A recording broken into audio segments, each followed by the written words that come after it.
Hello guys and gals, me Mudahar, and today we're looking at the curious, very evil case of P. Diddler, P. Diddles. And you might be like, whoa, who's that, Muda? Well, the real name is Sean Combs, but you might know him as P. Diddy, Puff Daddy, whatever. Ladies and gentlemen, he's a man that pretty much needs no introduction in the world of hip-hop and the world of music, really. A man that has several businesses, putting him near billionaire status, okay, if not actually a billionaire. Number might have dropped recently, but we'll get to that later. He's a guy that literally has been the subject of numerous lawsuits, and as of last month, the guy literally got arrested, ladies and gentlemen, over some serious trafficking charges.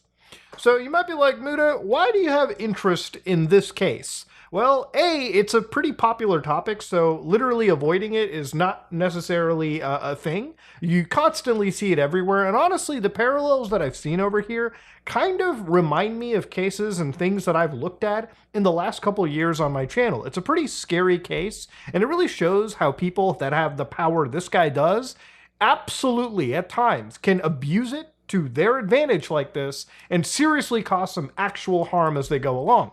So obviously, let's start off from the very beginning in this situation. So this whole thing started off with the Diddler getting sued the first time, November 16, 2023, where a actual former girlfriend, Cassie Ventura, ended up actually suing the guy for alleged years of abuse. So with entire situations already coming up, a serious allegation, about a day later, it ended up actually being settled and resolved. Now, nobody knows the terms of these deals because obviously this was settled over here. But then it still wasn't the end. A few days later, the guy literally also gets sued again. The Diddler gets sued by a pair of actual lawsuits, apparently both in the same actual day. Now, in one of these lawsuits, an individual known as Joy Dickerson said that at the time she was a 19-year-old student at one of the universities, Syracuse University, where apparently she was actually intentionally drugged by her, okay? Allegedly this happened.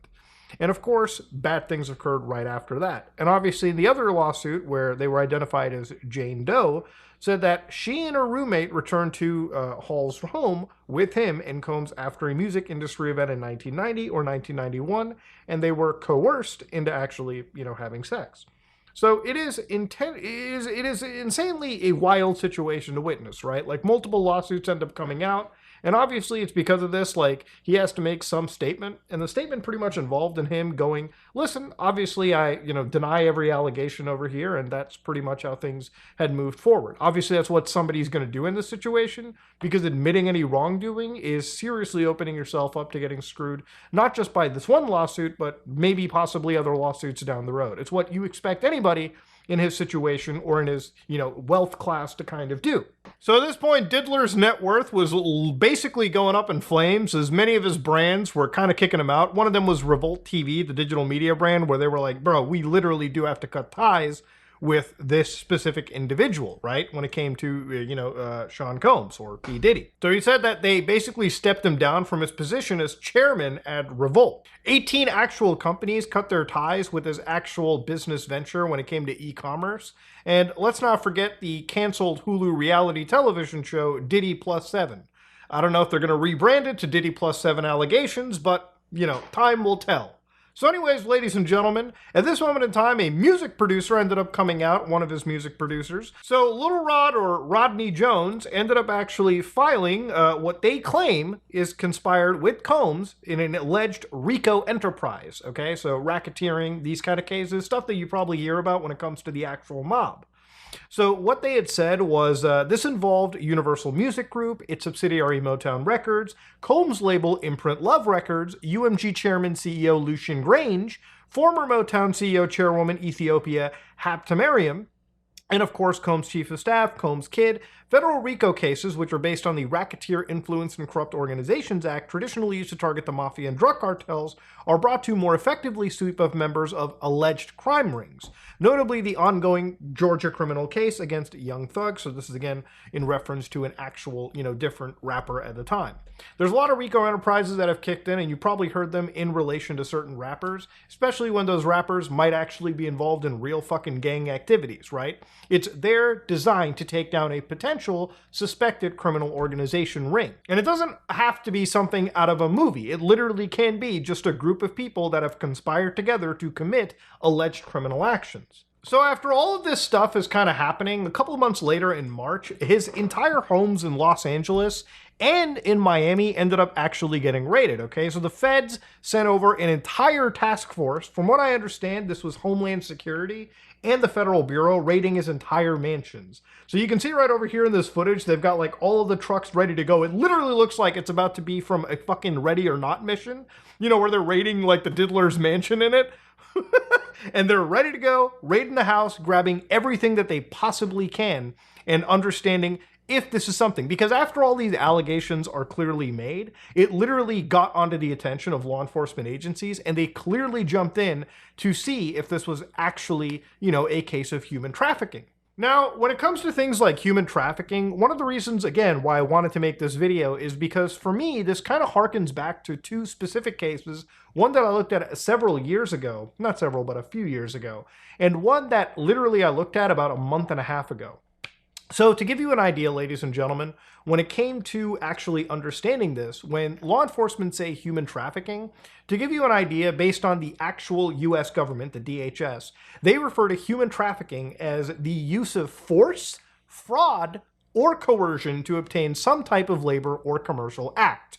Every year, millions of men, women, and children are trafficked worldwide. And it actually is very true, including right here in the United States. It can happen in any community, and the victims can be anybody. Traffickers might use the following methods to lure victims into trafficking situations. So one of them can be violence, one of them can be manipulation, false promises of well-paying jobs, or a romantic relationship. So for a lot of people that think like trafficking is where people put a gun to somebody's head and tell them to get into a van and they'll never see their family again, that's just one aspect of it. It can literally be as simple as, again, lying to somebody to move across state lines, to leave the country, just so you can coerce them into, again, either forced labor or, again, any kind of disgusting activity that you're doing with them against their will. It doesn't necessarily have to involve a gun to somebody's head. It could literally be them, you know, moving by actual fraud, okay? Or somebody can use methods like the lover boy method that was talked about with Andrew Tate, where somebody makes a romantic relationship, brings a girl somewhere across, and basically makes them beholden to their lifestyle, themselves, and in some cases takes away their passports or means of autonomy, which, you know, they can use to then escape a bad situation. That's pretty much what it goes for. So what traffickers look for in these situations are people with psychological or emotional vulnerability, economic hardship, which, remember, these 2 points very carefully, because when we're talking about in later terms, when it comes to people that are typically, you know, sex workers, commercial ones, there are a lot of people that ultimately are in that business because of economic hardship, and there might be some psychological or emotional vulnerability, a lack of a social safety net, meaning that their families or people might not be as present as they necessarily want them to be. So these three are very important points to remember, right? So the reason why this is very similar to something like the, trafficking hub case that I looked at a long time ago is, you know, with the trafficking hub case, there were a lot of these websites that were on those adult websites, like as partner channels that people would go to watch adult content. And some of those actual like groups, one of them was Girls Do, Porn, who were actually, you know, alleged to be trafficking these women or, again, making them do acts on camera under false pretenses. Whether they were lying about the distribution of these movies or, you know, they basically coerced and basically hushed them and forced them into actually signing paperwork, right? It was a massive case, and it was one where the actual company, the parent company of one of these adult websites, admitted that they profited from actual trafficking. So based on an actual press release by the United States DOJ, they said that they were basically receiving proceeds of trafficking and agreed to a 3-year monitoring period. So earlier today in a federal court, ALO Holdings, also known as MindGeek, and it's a company that constantly keeps changing its name all the time, parent company of, you know, the largest adult website in the world, was arraigned on a charge of engaging in unlawful monetary transactions involving trafficking proceeds after entering into a deferred prosecution agreement, a DPA, with the United States Attorney's Office. So what they said was unlawful receipt of proceeds, right, of trafficking proceeds. ALO operates free and paid sites that allow third parties to post and distribute adult videos. So beginning in 2009, ALO hosted content created by GDP, One of their founders, Michael Pratt, and their co-conspirators on Ayla's websites, including the largest website in this industry on the internet. The GDP operators owned and operated a company and online companies, which, they called GDP. In 2019, a federal grand jury in the Southern District of California returned an indictment against their operators for, among other charges, trafficking offenses and deceiving and coercing young women to appear in videos which were then posted online without the women's consent. Truly disgusting shit. So ultimately, when I made that video, the guy who was running that entire operation was actually on the run. Well, from what I understand, the guy was actually captured and is actually extradited back to the United States, or at least to the United States. They're actually from New Zealand.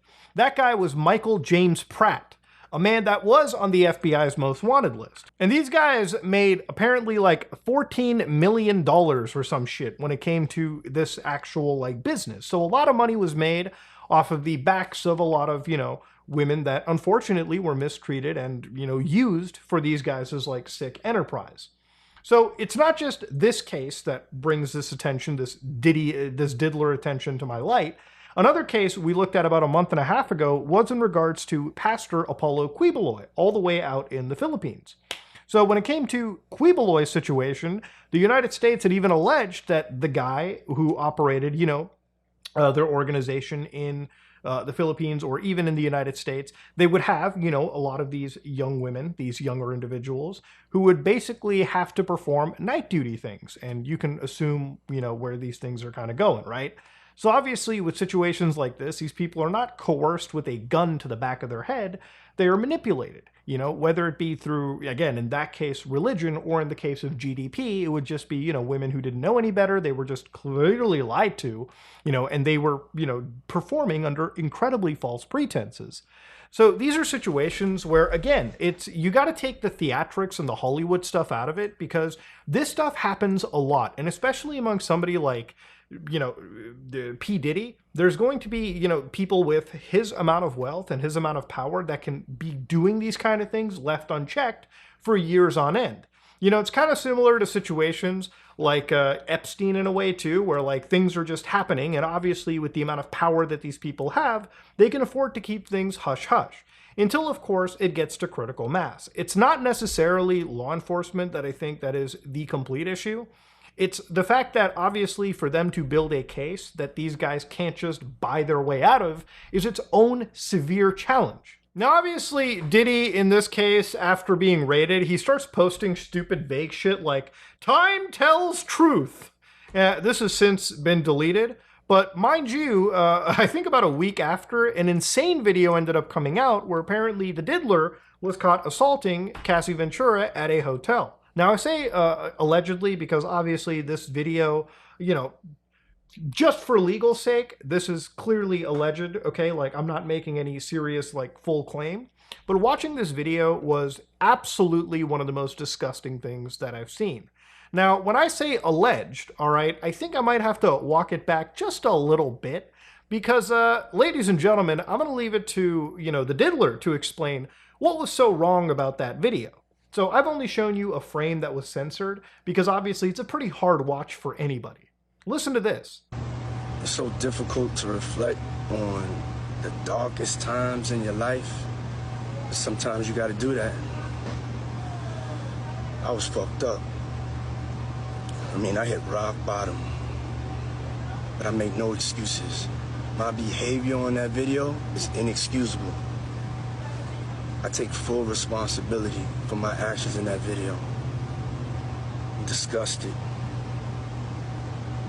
I was disgusted then when I did it. I'm disgusted now. I went and I sought out professional help. I had to go into therapy, and go into rehab. Had to ask God for his mercy and grace. Aw, stop bringing God into everything, bro. So clearly he is just admitting that the behavior in that specific video was inexcusable, which it is, okay? I'm just gonna straight up say, for the record, I think beating a woman is wrong, and, you know, I don't think that's a hot take. I think 99.9% of the people watching this video can agree to that. So for this guy to come at the age of his 50s and go, it was wrong then and it's wrong now, conveniently making this video after that hotel video surfaces, which it's kind of a fucking weird ethical quandary as to why it didn't surface earlier. But you might be wondering, okay, clearly there's an actual crime caught on tape, Muda. What can law enforcement do now? Well, actually nothing. According to the Los Angeles office, okay, they had a said statement on the alleged video involving Sean Combs. We're aware of the video that has been circulating online, allegedly depicting Sean assaulting a young woman in Los Angeles. We find the images extremely disturbing and difficult to watch. If the conduct depicted occurred in 2016, unfortunately, we would be unable to charge, as the conduct would have occurred beyond the timeline where a crime can be prosecuted. As of today, law enforcement has not presented a case related to the attack depicted in the video against Mr. Combs. But we encourage anyone who has been a victim or witness to a crime to report it to law enforcement. So here's my thing about this is, obviously I'm sure a lawyer watching this video or somebody that works in the legal office or enforcement can clarify just why do these statutes hold up, especially for things like assault or violence, that if clearly what you're seeing on camera depicted has actually happened, and nobody is claiming that this is some AI kerfuffle, like you got the dude on fucking camera admitting, yeah, it was wrong back then, it's wrong now.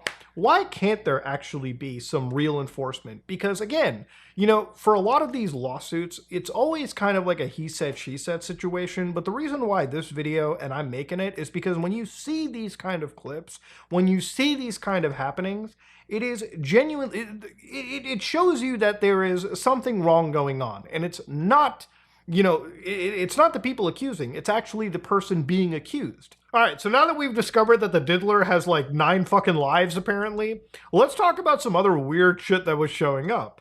Now at the time I was watching this, literally a video was recommended to me that I bookmarked on my phone just so that when I was making a video like this, I could talk about it.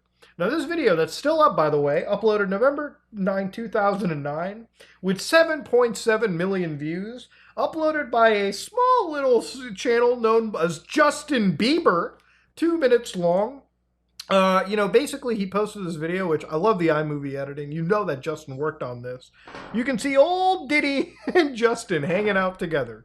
Now, I'm sure that Diddy was pretty responsible for this kid's career, or, you know, did a lot to help him out. But, yeah, this video is just, it's wild. It's like this kid is like barely 15 years old. Maybe he is actually 15. Why the fuck's this grown man just hanging out with him? 48 hours with Diddy? That's fucking weird, dude. Most people can't stand to be 1 or 2 hours with this guy. You're doing a full 48? Something sussy going on. Let's slow down, okay? One step at a time. But yeah, the keys is yours when when you get 16. You good to go. I'm good to go. Yeah. All right. Don't lick your lips like that, bro. He's giving this kid a car, tell him it's yours when you're 16. Now, of course, there's other videos that popped up later down the road with old Diddy and Justin meeting up again. And hanging out the way we used to. Everything's good. Everything's Selling great. out arenas and everything. Starting to act different, huh?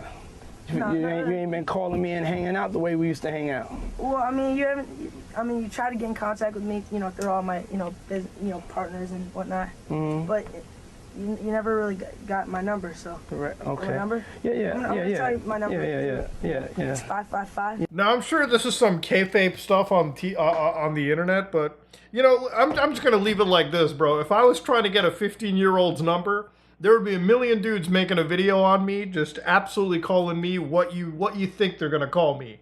Why the fuck is this man hanging out with a goddamn minor this much? That needs to be addressed, all right? Diddy, there's got to be a logical explanation to it.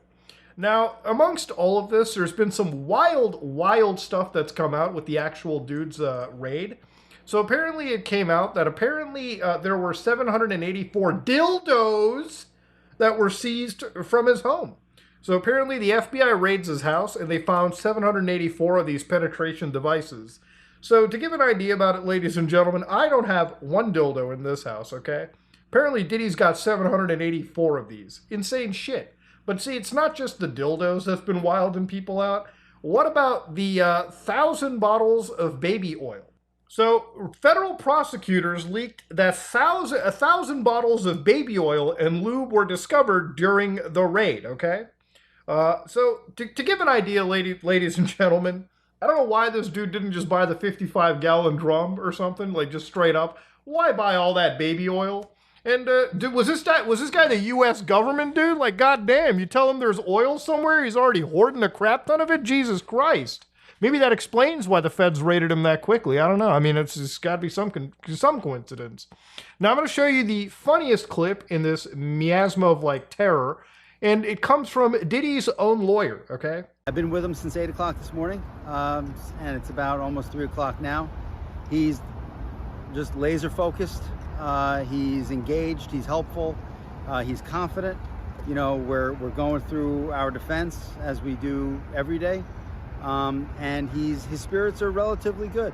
How do you explain the baby oil and the lubricants? 1,000 bottles of baby oil. I don't think it was 1,000. I think it was a lot. I mean, there's a Costco right down the street. You know, I think Americans buy in bulk, as we know.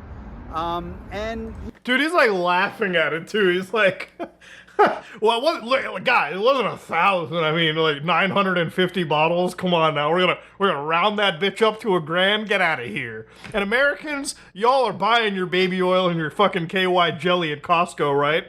I don't even know if you can buy 1,000 bottles of baby oil at fucking Costco, but clearly, if this is the case, Diddy is buying out, is supporting his local businesses like crazy. So obviously, why would a man need 1,000 bottles of baby oil? Okay,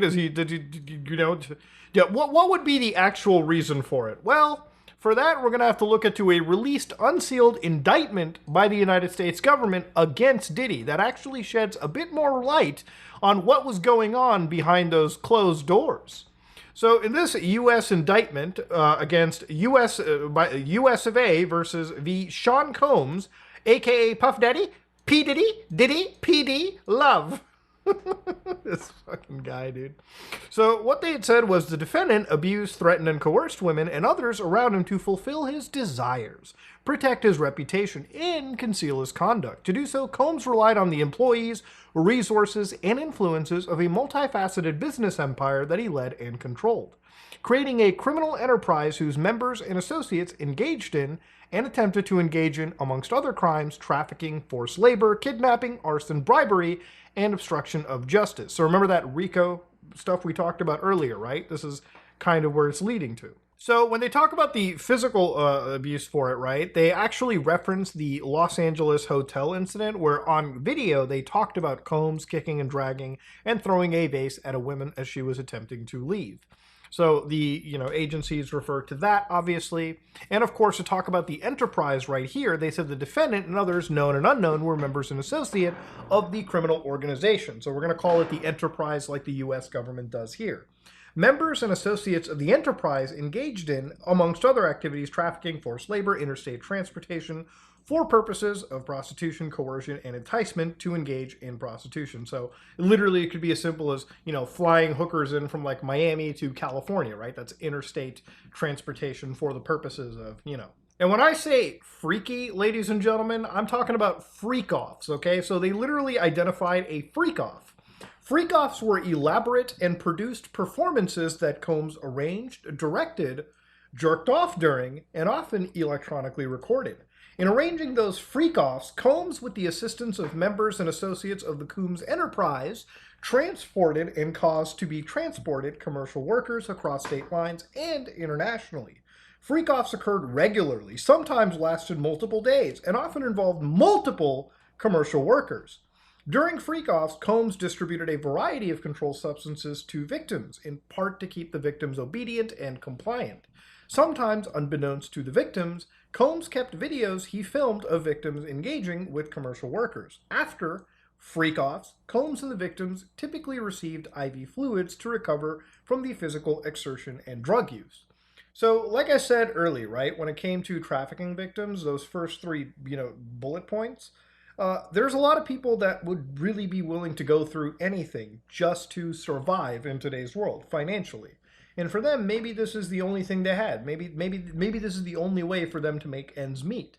And that is never okay. Just because somebody says yes to something, and if they fall under any of these like matters, if you clearly have that power advantage over them, where obviously they have the choice to say no, but they're probably not going to, if it means, you know, food in their belly for the next couple of weeks, yeah, that's clearly you using your advantage to coerce somebody into doing something like this. Okay, there's just no way around it. Like, that is, you know, if you want to look at things from a nuanced perspective, you have to look at everything. And that's the situation that the government here is presented.